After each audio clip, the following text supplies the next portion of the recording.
Youth culture, recognizing arguments and counter-arguments. In English, it's common for a main idea in a spoken statement to come after a few opening sentences, called a lead-in. The main idea comes in the middle of the statement. Listen to this example. Many college students consider tattoos to be a form of self-expression, a way of showing their creativity and uniqueness.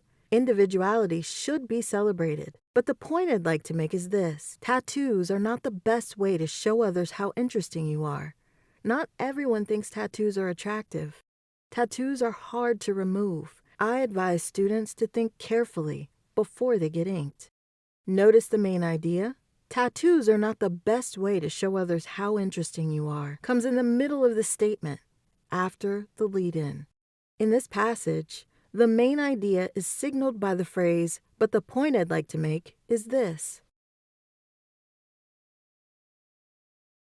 When speakers make inferences, they want listeners to understand something, even though they don't state it directly. Sometimes the speaker intends for a listener to understand or infer that their real point is actually much stronger than they are expressing out loud.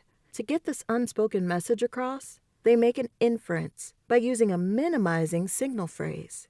For example, statement: tattoos are not easy to remove, to put it mildly, meaning tattoos are very hard to remove. In this case, the minimizing signal phrase is to put it mildly. Others include to say the least and at a minimum. Often a speaker will make an argument by first accepting the other person's point and then adding his or her side, the counter-argument. Consider this example.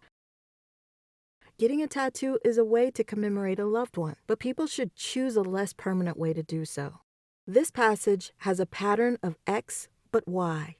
X represents the argument in favor of tattoos, and Y represents the speaker's counter-argument against tattoos.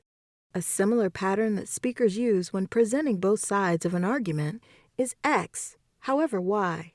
Consider this example. People should be able to wear tattoos without facing criticism. However, some companies have policies prohibiting visible tattoos on employees. When English speakers talk at a normal pace, it is often hard to understand everything that is being said. All of the sounds in a statement might not be clear. Sometimes context, the surrounding words, give you a clue when you're having trouble understanding what you hear. Consider this example. Our teacher isn't there on Tuesdays.